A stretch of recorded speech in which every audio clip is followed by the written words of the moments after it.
It's a new day. It's a new dawn. Today, I'll be reading from 3 Bags Full by Leonie Swann, chapter 13 today. I love this book. I save all these videos to my YouTube, to my TikTok. I have a playlist titled 3 Bags Full, and I've been audio, video recording chapter by chapter each day. That is my goal as Natalie, the Good Shepherd, in sharing this book, as well as sharing awareness for a eye disease condition called macular degeneration, where we do lose our sight.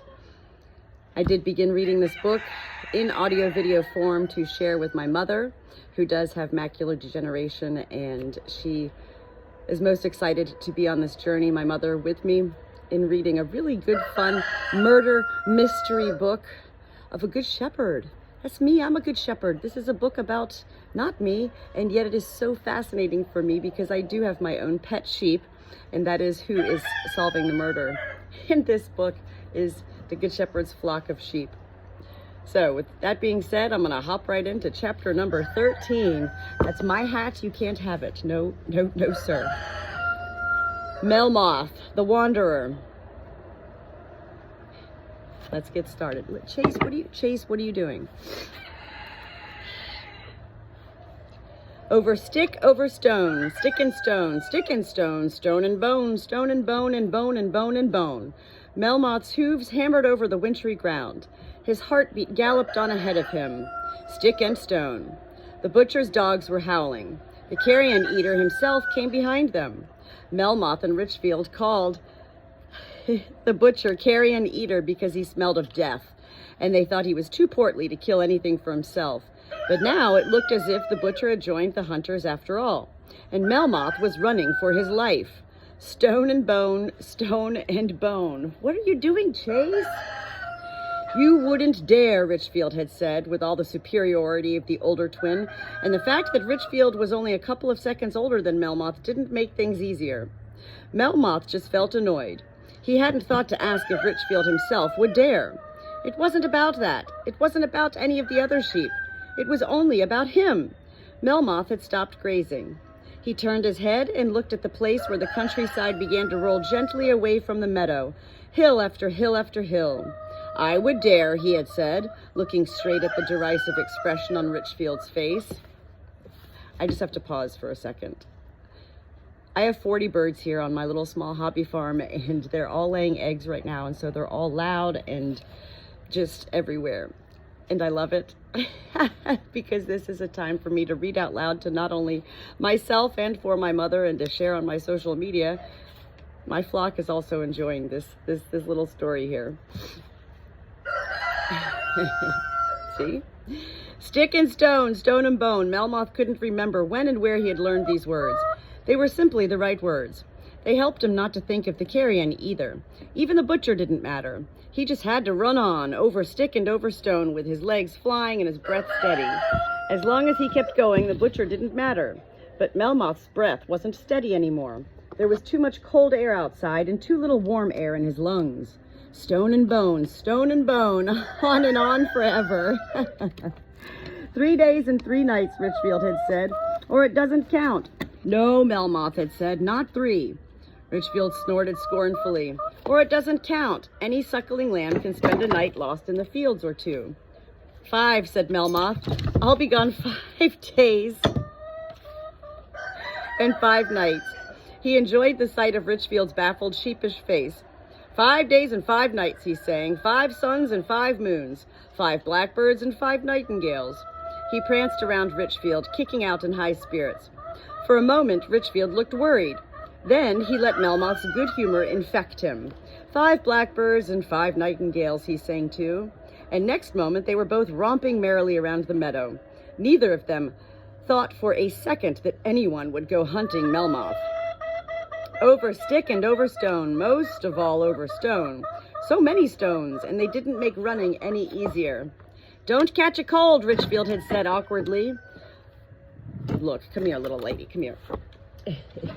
You just want to be held. Come here. Here, let's read, okay? Oh, stick and stone, stone and bone. Melmoth couldn't remember when and where he had learned these words. They were simply the right words. They helped him not to think of the carrion either. Even the butcher didn't matter. Oh, wait, look at me. I just got flustered and I just started back. Listen, this is no good. 5 minutes in, I'm flustered and flethered. Let's begin. Don't catch a cold, Richfield had said, awkwardly. Melmoth flung his head proudly up. His eyes were sparkling. What did Richfield know about the dangers of being alone? Catching a cold was certainly not among them. Melmoth had thought about it for days and had concluded that those dangers didn't exist, just fantasies. Nightmares dreamed up by frightened suckling lambs, horror stories told by anxious mother ewes. What did the sheep do in the flock? They grazed and rested. What would he do without a flock? Graze and rest, of course. Anything else was just imagination. There were no dangers, not a single one. Walls of rock. The moon had come out from behind clouds in the sky, and Melmoth could see rock walls flying past to the right and left of him. Not very high, but too high and too steep for a sheep. Stick and stone, stone and bone, stone. Now it was all over, and the walls of rock were closing around him into a cul-de-sac. He must climb those rocky walls. He must! There was a place that didn't look quite so steep to his left. A collection of detritus, a natural ramp. Melmoth stumbled up it. Things went quite well. Look at me. You know I always like to... This is me, Natalie. I need to circle these words. Where did that go? A collection of detritus? Melmoth stumbled up it. Things went quite well at first, but then little stone falls came loose, kicked away by his hooves. It was like trying to run across falling rain. Impossible. The carrion eater seemed to sense it too. There was a terrible shout as he called off his dogs. They weren't needed now. Footsteps shuffled through the silence. They shuffled fast. Melmoth was defeated. His fear was defeated too. In the last seconds of his life, Melmoth made up his mind to be a truly brave sheep.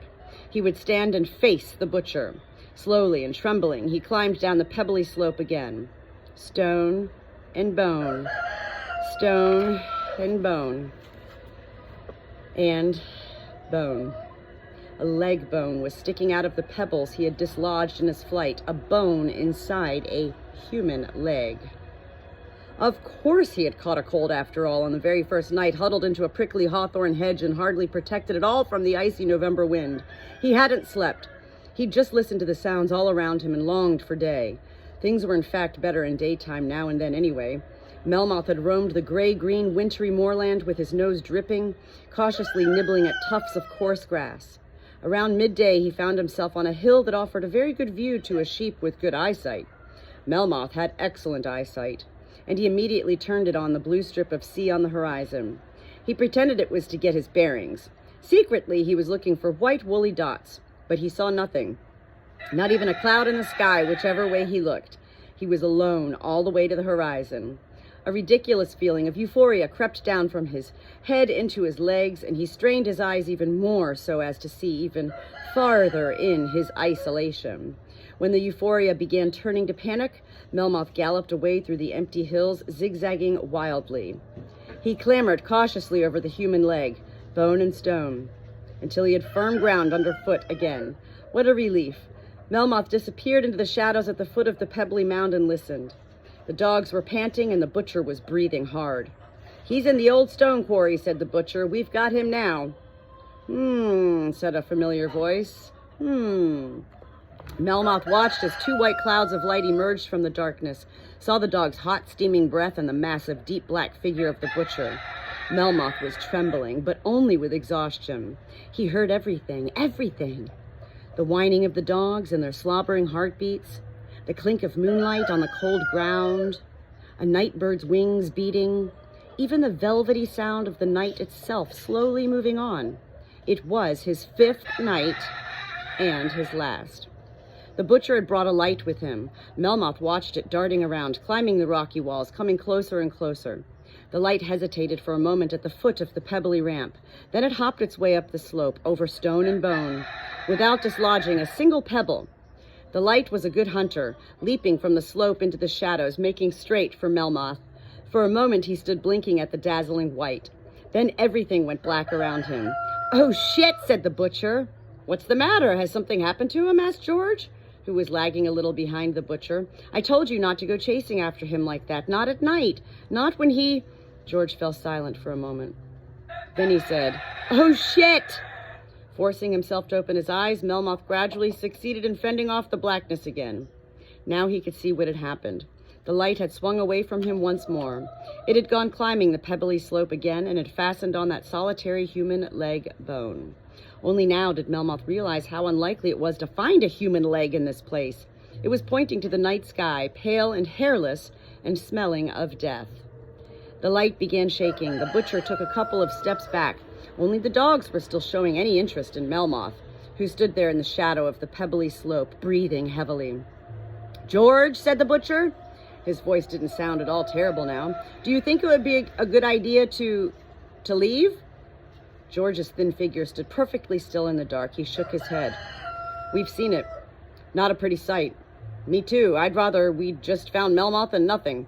"Too late. We have to go through with it now." "Shit!" "Shit," agreed the butcher. He had taken a step back. "Will you pull him out?" he asked. George half turned to the butcher, and Melmoth could smell that he wasn't angry anymore. "Ham," he said, "you're a butcher." And Melmoth could smell that he wasn't hungry anymore. "You are a butcher. You do this kind of thing every day. Theoretically, I was hoping that you—" "That's different. Completely different. My God, George, this is a body."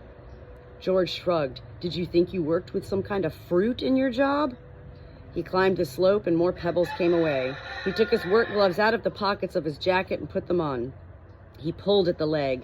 A whole lot of pebbles came away as a large body made its way to the surface. Melmoth took a step back so that the stones wouldn't hit his own legs. Stone and bone. The butcher made a sound rather like a lamb suckling, a wet, smacking sound. "It's Weasel," said the butcher. "Weasel McCarthy." George, who until now had been tugging grimly at the leg, looked down. A second leg had emerged beside it, topped by a thin torso, 2 thin arms, and a surprised, dead, weaselly face. The arms and legs were at odd angles. "Stiff," said George. The butcher nodded. "After about 8 hours, they have to be processed by then." He clapped his hand awkwardly to his mouth as if to catch back what he'd set out to the clear night air. George shrugged again. "McCarthy was always a bit stiff," he said. Then they both looked as if they regretted having said anything. The dogs were sniffing curiously at McCarthy. Melmoth could easily have made his escape at this point, but he was too tired. Listening to the velvety sound of night slipping away, he stood there in silence. George bent over McCarthy. "Well, not a natural death. Look at that, Ham." Ham nodded, but he didn't come any closer. "Suppose we just fetch the police?" he suggested. George nodded. "If it was anyone else, yes, but not McCarthy. Think about it, Ham. There's something very wrong here. And, like I said, not a natural death." Melmoth couldn't see anything unnatural about McCarthy. A number of small wounds on the upper part of his body and his arms. Some of them harmless, not much more than bruises. But there were some sharp stab wounds, too, looking as if a knife had made them. The fatal injury was probably the one on the head, where thick, cold blood covered greasy hair. All perfectly natural. "I can't see enough here. Give us a bit more light, Ham, will you?" "Over here, not back there," George sounded annoyed. "You're standing in the way," said Ham. "I can't shine the light through you. Move aside." "I can't move aside." That was true. George was in the middle of the narrow slope, the only place where a big 2 legs like him had room to stand without falling over. "Then he'll have to come down here," panted the butcher. "There's nothing else for it." George tried to pull McCarthy out of the heap of stones, but the body's stiff limbs resisted. George turned to Ham. "Don't just stand there. Do something." The butcher sighed. He took George's gloves, put them on his huge butcher's paws as best he could, and climbed up the slope. A great many pebbles rolled down. He took hold of the corpse by one foreleg and one hind leg with an expert grip and heaved it up and then down to George's feet with a single movement. For a moment, the butcher moved as elegantly as a steel in the water. Something heavy clattered over the stones behind McCarthy. My flock is going crazy right now. "Here," the butcher pointed to the back of McCarthy's head. "Blow on the back of the head." "With that, I guess." The butcher pointed to the thing that had clattered down after McCarthy. Melmoth cautiously searched the air for its scent. Just a spade, the kind George used in his vegetable garden. "Here's a nice piece of work. Why all this nonsense was necessary?" The butcher pointed to McCarthy's upper body. "I can't imagine. Just makes him nervous." It's unnatural. George shook his head. A real murder. Who'd have believed it? The butcher looked at George in alarm. We really ought to go to the police. Just a moment, said George. Just a moment. We must think first. We've stumbled into a right old mess here. Think McCarthy, of all people. What might that connect up with? Who would they suspect? Who'd have had a reason to kill McCarthy? Josh, of course, for one. Sam, Patrick, and Gary, said the butcher. Michael and Healy. George nodded. Eddie, Dan, Brian, O'Connor, Sean, and Nora. Adrian and little Dennis, said the butcher. Leary. Harry and Gabriel. You for another, said George. You too, said the butcher quickly. Well, everyone, really, except maybe for Lily. The butcher waved his hand dismissively. George bent over McCarthy again. Just about anyone could have done it. Ham nodded. Some would have done it better. Some worse. You'd have done it better, said George. If we go to the police now, the first thing we'll have to prove is that it wasn't us. We need... He pushed his cap back on his head. Melmoth knew that George was thinking hard when he pushed his cap back on his head. We need an alibi. The only question is, when for? Can you say roughly how long he's been dead? Said the butcher. I keep them in the cold store, of course, but it's not what you'd call hot here either. So supposing he was a pig, I'd say at least, let's put it at 4 days. Only if you're lazy, of course, and don't process the animal at once, and then you're in trouble. And suppose he'd been in the warm for some time and he'd only just been brought here. Even then, said the butcher, at least 3 days. See these bruises? 2 days for them to come out, and as noticeable as this, 3 days, I'd say. George's cap was pushed even farther back onto his head. 3 days. 3 days ago was Sunday. I was out at the caravan, thought I'd have a nice restful day for once, and you were probably sitting alone watching the telly. Ham nodded, embarrassed. A bad business, a very bad business, muttered George. If we report this now, they'll turn our homes over, and they'll search the whole caravan. That's all I need. Me, end up in jail because of McCarthy? I say we leave him here. The next person can find him. George turned and marched firmly off the way they had come. The butcher whistled to his dogs and followed him with long, hasty strides. Melmoth stood beside McCarthy and watched them go. Even in his deep and woolly weariness, he was surprised. The carrion eater in flight from a dead body? Who'd have believed it? Melmoth watched his certain death trudging away again. Trudge, trudge, stone and bone, trudge. The butcher stopped and turned. A deathly cold crawled over Melmoth's horns and into his head. He couldn't bear to die again today. First the fear, sour and steamy, then courage in the face of death, rigid but clear, then relief, soft and soupy, and now fear again. Melmoth knew he couldn't be brave a second time, not now. What's the matter? Asked George. He had stopped too. I have this funny kind of feeling, said the butcher, as if we'd overlooked something. Melmoth froze. George laughed bitterly. If you ask me, we'd have done better to overlook a whole lot more. But the carrion eater was on the move, coming Melmoth's way. Trudge, trudge, stone and bone. There's something wrong, muttered the butcher. Something doesn't fit. If only I knew what. Melmoth closed his eyes. This was the moment of final surrender to the carrion eater. Any moment, he'd remember what was wrong. And then, well, it wasn't much use keeping his eyes closed. Trudge, trudge over stone. Melmoth could smell the hot, rancid scent of the butcher coming towards him. In the shop, muttered Ham. In the shop today. 3 pieces of pork loin for Kate. Then Josh comes for his 10 kilos of minced beef. He needs it for the pub. And there was 20 sausages for Sam's birthday. No, that wasn't it. Josh, and his 10 kilos of mince. The butcher stopped again, so suddenly that George stumbled into him and swore. Damn it, Ham! Damn it! Are you off your head? But Ham was not to be distracted. And then there were the pickled pork ribs. Can't remember who bought those now. Maybe Dan or Eddie. And then there was someone else, but I'm sure about Josh. Josh told me McCarthy was in the Mad Boar yesterday. Josh was pretty sour about that, said McCarthy's plans had all passed the authorities. Nothing to be done about it now. Yesterday, he said. That was. Yesterday. George whistled through his teeth. It was the whistle he normally used to call up Tess to round the sheep up. Tess was still quite young, and sometimes it didn't work. But Tess wasn't here today, and it worked even less well on the butcher's dogs. I can't make it out, said the butcher, who was drinking in the Mad Boar yesterday. The butcher briefly shone the light on McCarthy. Its beam brushed past Melmoth. Not him, for one. Are you sure Josh said yesterday? Asked George. The butcher nodded. Yesterday. If you don't believe me, I'm sure I have it on the CCTV video. There's no sound on that, is there? Said George. Yes, there is, said Ham. George raised his eyebrows, but the butcher went on undeterred. I did wonder. They ignore McCarthy for weeks, and suddenly there's 3 or 4 people talking about him? Well, I thought to myself, if it's all out in the open now. George struck his forehead with the palm of his hand. Melmoth knew that this gesture was kept for the big ideas in George's life, like the idea of putting luminous paint on rats so as to see which hole they used for getting into the shepherd's caravan, or the idea that it was Maple stealing the syrup from his bread, or the idea that you could catch Melmoth by catching Richfield, because Melmoth and Richfield went together like sandy ground and seagrass. When George struck his forehead with the palm of his hand, he was always right. It was them, said George, all of them. The butcher looked at him blankly. Who do you mean? He asked. Well, exactly. Which of them I don't know, said George, but a lot of them.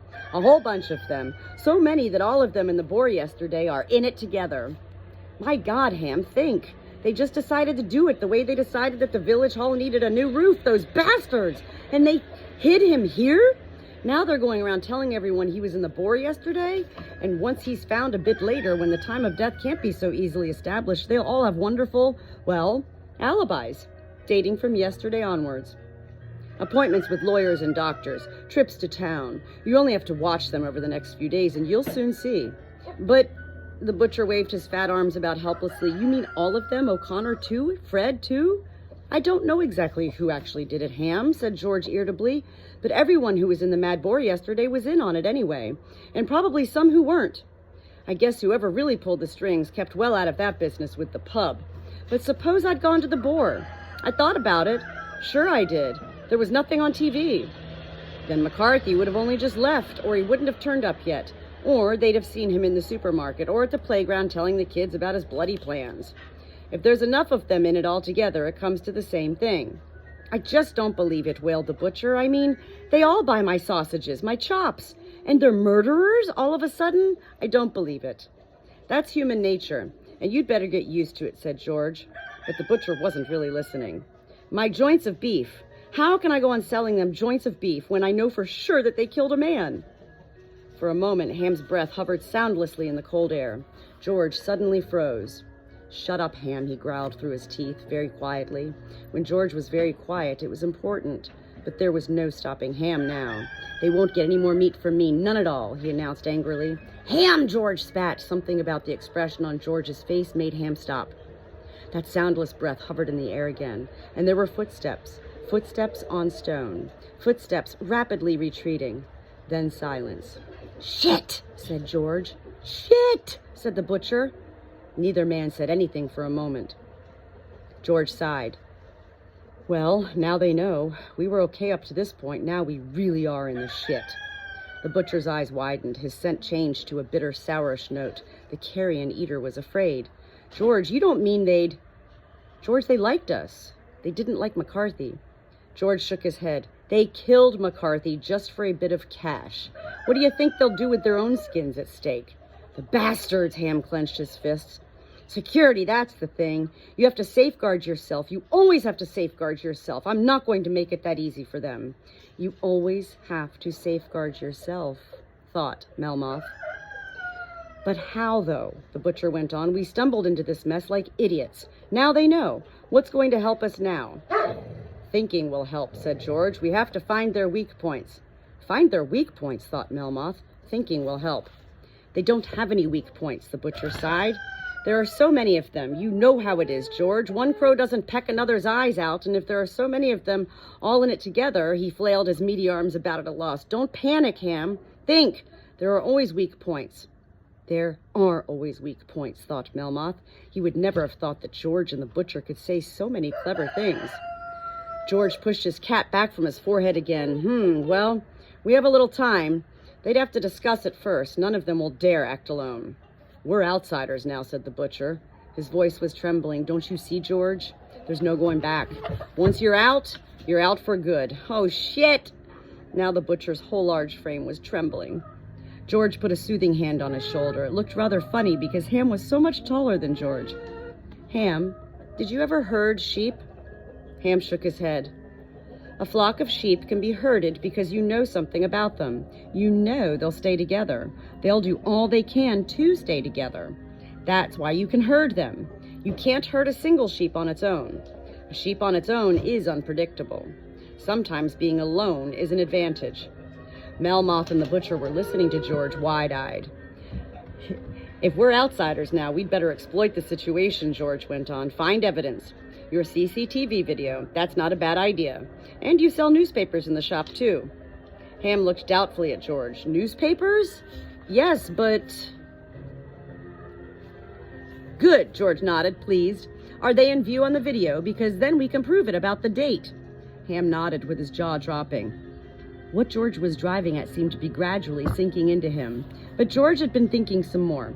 Excellent, he murmured, excellent. There are a lot of them, and a whole crowd together don't risk anything. We'll make sure the police find McCarthy right away, and you make copies of that video. Then we'll hide the cassettes, and if anything happens to us, it will all get out. If anything happens to us, it will all get out, repeated the butcher. Yes, right, they'll soon find out what I'm like. I'll be at the lawyer's with all that stuff tomorrow, and my will, to be opened on my death. George nodded. Only they'll have to know about it as soon as possible, or it'll do us no good at all. First thing tomorrow, said the butcher firmly. The first customer to walk into my shop will know. They turned again and walked off even faster than the first time. But then George turned and beamed at Melmoth. Melmoth, he said in a friendly tone. Come here, boy. Ham snorted crossly. How can you stop to think about that animal now? Because he's mine. My lost sheep. Which of us goes to church every Sunday, eh? Come on, Melmoth. George was enticing him with his friendliest voice. The I've got a slice of mangelwurzel here voice. Melmoth could sense that George didn't have a slice of mangelwurzel there. All the same, he would have liked to go with him back to the flock. But he couldn't. No going back. Once you're out for good. Melmoth was alone. He must stay alone now. Sometimes being alone is an advantage. He retreated from George, step by step until his hindquarters came up against a rock. George kept on coming. He took Melmoth's young horns in a friendly grasp with one hand, the way he'd done many times before. Melmoth fought against that grasp as he had never fought anything in his life. In the end, George gave up. Want me to help? Asked Ham. George shook his head. It's useless. He doesn't want to come. Suddenly, George had a knife in his hand. He came towards Melmoth again and took hold of the wool right beside his throat, looking for something. Melmoth stood perfectly still. Then George found what he was looking for. A narrow thread buried deep in Melmoth's fleece. He cut it through. A key clinked as it fell and lay on the ground, smooth and shining. George bent down and picked it up. He sighed. Melmoth could remember the day when George had tied that key around his neck. Because you're the wildest of the bunch, George had said. Not Richfield, although he carried his horns so high, but Melmoth. It had been a great day for him. George walked away without once turning back. Are you crazy, George? Cried Ham. First we spend all day looking for the creature, now you just leave it there? What's the idea? It'll run off to join the first flock he can find. A sheep without a flock? No one ever heard of such a thing. It'll never make it. Oh, yes, he'll make it. Melmoth heard George say as two pale cones of light disappeared into the darkness. And there we have it. The end of chapter 13. 3 Bags Full by Leonie Swann. Read by me, the Good Shepherd, Natalie. Listen down, my flock is all quiet now. Everybody's chilling and laying eggs here and there and everywhere, and now coming back out to say hello to me.